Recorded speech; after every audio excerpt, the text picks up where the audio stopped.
full algorithm for finding max flow in a graph. Okay. This algorithm is ascribed to Ford and Fulkerson, and this is one of the most interesting algorithms that you will see. Um, it kind of doesn't fit into any other category we have seen, but maybe you could call it like a little bit like greedy, because we are going to find any path greedily from S to T, and use that to make progress slowly. So among the paradigms of algorithms we saw, maybe this comes closest to greedy in some sense, but this algorithm has many other components other than this one greedy choice it makes. So it's not really like exactly fitting into any of the algorithmic paradigms we saw. Algorithm paradigms we saw can solve many problems, but not all. And max flow is one example where you need several ideas to come together to overall solve the problem. So for example, residual graph is one such idea that we are going to use. Of course, this greedy choice of a path from S to T is also going to get used. Okay, so here is the full algorithm. Okay, it's using augmentation as a subroutine, which we already saw on the previous slide deck. Okay, so what does this algorithm do?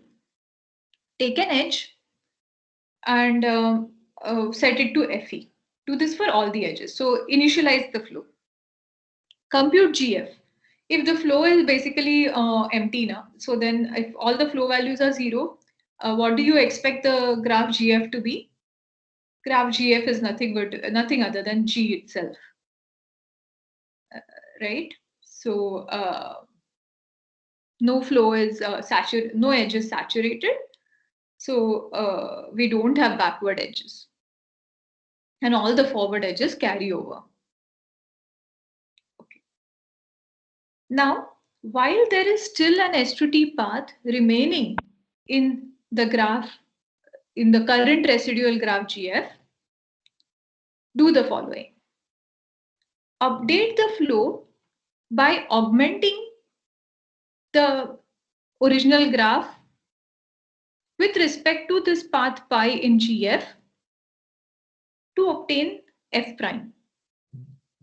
Set the new F, call this F prime F, and compute the new residual graph with respect to this new F. Repeat this procedure. Finally, output F. This is the full algorithm. That's all. There was a question or a hand raised. Let me see. Probably that was by mistake. If you have any questions, please ask. Let me carry on. So if I tell you this is the whole algorithm, you have to think about what all do I need to state about this algorithm. So I'm claiming this is all. This is the full Ford and Fulkerson algorithm for max flow. You keep repeating this every time the value of the flow is increasing by theta of pi comma f. So I extend it till I can't anymore. That's my maximum flow. Okay, that's what this algorithm is saying. Now, in order to say that this algorithm is actually correct and it's doing the valid thing, that is actually finding the max flow, we need to prove a few properties about this algorithm. We need to say, firstly, that this algorithm terminates. That itself is not quite clear, because you know what, we are just increasing the flow values, and for all you know, if the flow values are getting incremented by some 0.1, 0.1, 0.1, 0.1, like it can go on and on by some real numbers. If it gets incremented, then this could run into an infinite loop even. So firstly, and also some residual edges are getting added, backward edges are getting added, you're pushing some flow, you are pulling back some flow. Who knows, it will probably never reach a value, a state where all S to T paths get eliminated in the corresponding residual graph. So it's not quite a priori clear that this algorithm even terminates. Okay, so that needs to be proved, obviously. Suppose we are able to show that it terminates, we need to analyze the time complexity of this algorithm, because even if it terminates, maybe it will run for exponentially many steps. Because if I take a very, very simple graph, original graph, let's say, or suppose this turns out to be my residual graph, it has some L layers. The total number of paths from S to T in a arbitrary graph could be exponential, because you could either take the top or the bottom path at every such juncture, and correspondingly you will get 2 to the L many paths if L is the total number of layers here. So the graph could have exponentially many S to T paths. So what is the guarantee that this will be efficient? It may be actually solvable, it may actually terminate, but that's not enough. If we were claiming that this is an efficient algorithm, we need to prove its efficiency.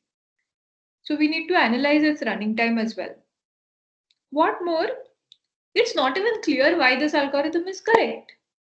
So it's doing something, it's pulling some flow, pushing some flow, and so on and so forth. Finally, the flow that we end up with, why should it be the maximum one? It's absolutely not clear why that should be the case a priori. Okay, so this algorithm is very simple to state, but it's not that intuitive. Many algorithms we have seen in the past are quite intuitive, because you kind of know, okay, why am I looking at this interval and not that, and so on. It kind of comes from very first principles way. Here we are going to have to spend a little more time to kind of understand the correctness of this algorithm. Okay, so the algorithm is stated, it's using as a subroutine the augmentation path algorithm. And now I've written down at least 3 concrete things that we need to prove about this algorithm. So what we are going to spend the next, say 5-10 minutes on is trying to prove some of these things, trying to understand a little more about this algorithm.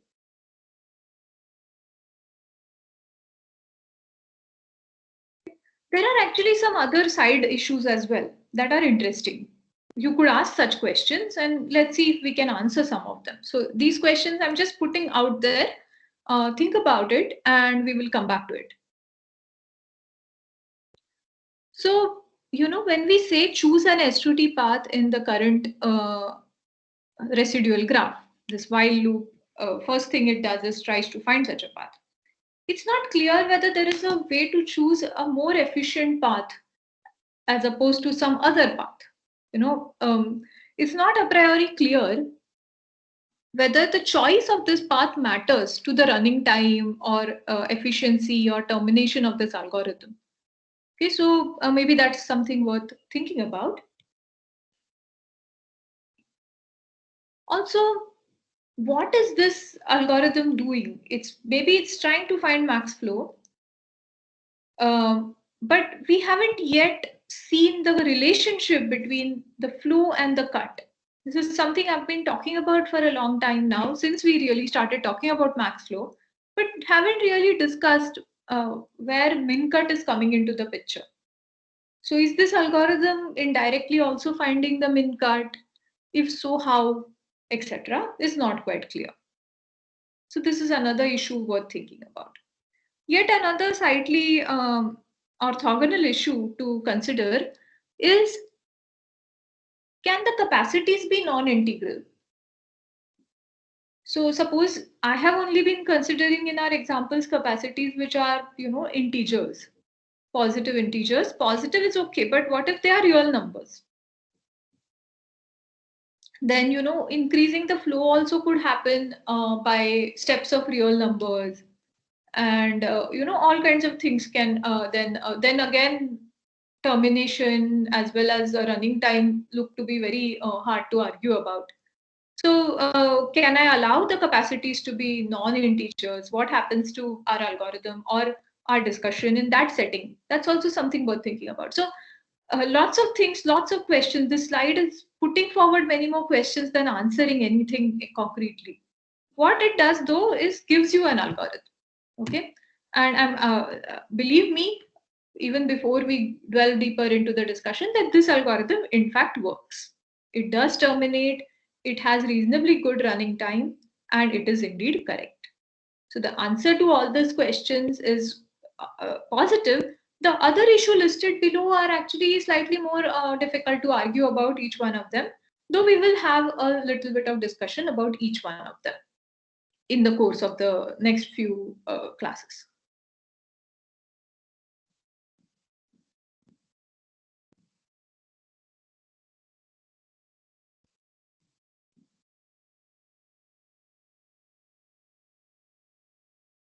So let us try to think about termination of Ford and Fulkerson algorithm first.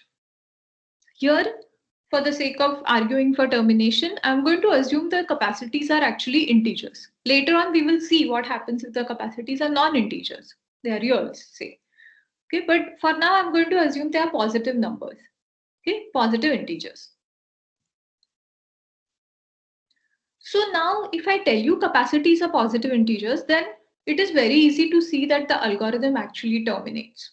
This is because at every intermediate step in the algorithm, the flow values and the residual capacity stay integral. Because if you recall, we are finding a path, we are trying to send as much capacity as much flow as possible through that path. So obviously the capacity I will send, the flow I will send will be that number B I defined, which is look at all the capacities along the S2T path. Look at the one that has the lowest value. That's my residual capacity.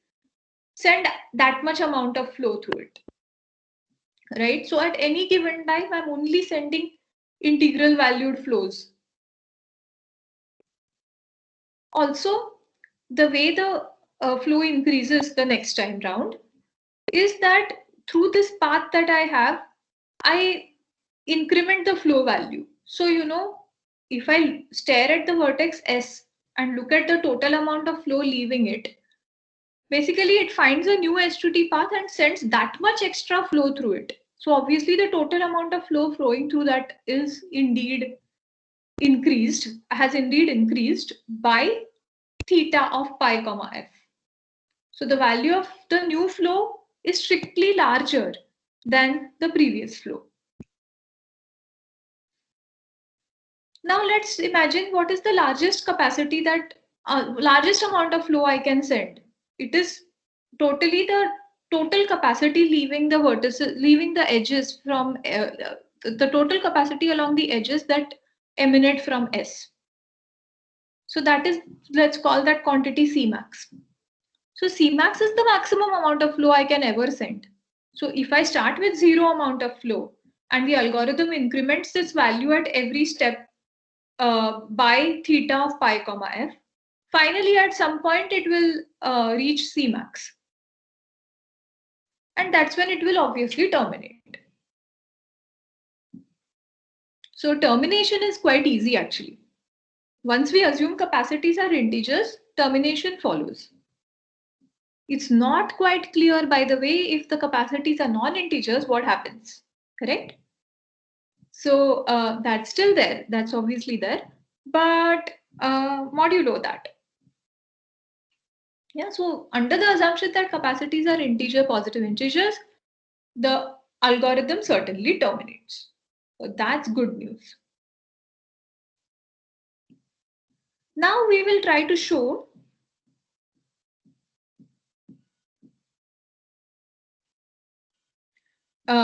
actually I argued these things, so I'm not going to redo them, but let me just show you the slides. So the next few slides will go a bit quickly, okay? Stay with me.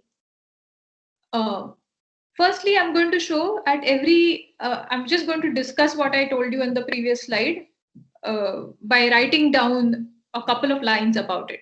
We wanted to say that every intermediate step of the algorithm, the flow values and residual capacities are integers. I argued this. It's only written down now on this slide. Before the algorithm starts, the capacities are integers and flows are 0. At jth iteration, inductively suppose that is true. Then, as residual capacities are integers, the value of theta is also an integer. Thus, the flow f prime is also integer. It's integral. Similarly, why the flow value increases from one step of the algorithm to the next by theta of pi f, that is also easy to see. First edge of pi must be an edge out of S. It must be a forward edge because you were able to find a path from S to T in the graph, in the residual graph. So its flow increases by theta of pi f. Flow on no other edge out of S has changed by this step of the algorithm. So therefore, the total flow now after one step of the algorithm is f prime, which is f plus theta of pi f. And maximum flow is this much, is also quite easy to see. So termination goes through, as we already said. Okay, termination is quite easy actually to argue about. Okay, I'm not going to cram too much into the last couple of minutes. We are going to end by 12:55. But let me just show you a few slides. We will discuss them at length in the next week's live interactions. This slide deck has not even been uploaded yet. So therefore, some of this stuff may be completely new even to people who take a look at the slides before coming for the live interaction. But anyway, I will upload them now. So that for the time analysis, we are going to show that the running time of the algorithm is bounded by total number of edges times Cmax. Once I tell you this bound, you should be able to argue it quite easily.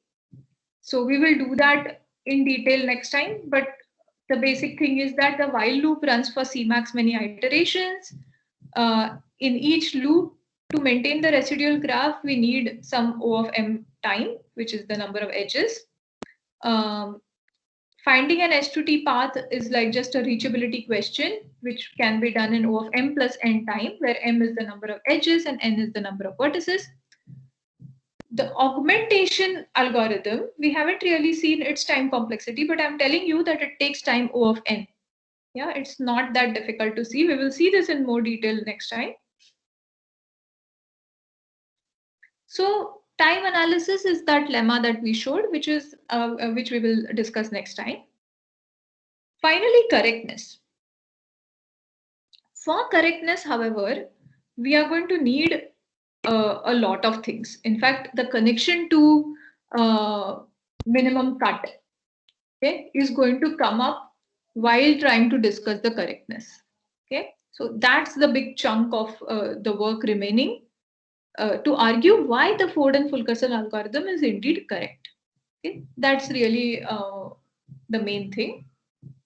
So by today, I hope you've understood what the algorithm is. Okay, what residual graph is, what this algorithm is. There will be a small tutorial sheet where I'll give you a bunch of examples to work out, so that before we start the correctness of Ford and Fulkerson, you are all very comfortable with the algorithm itself and the notions related to the algorithm. Okay, so that's going to be a new tutorial coming up soon this week. Assignments are due, so the next assignment 2 is due. So I hope you're all working on it. Please stay back if you have any questions, or else we will end this discussion today. Thank you.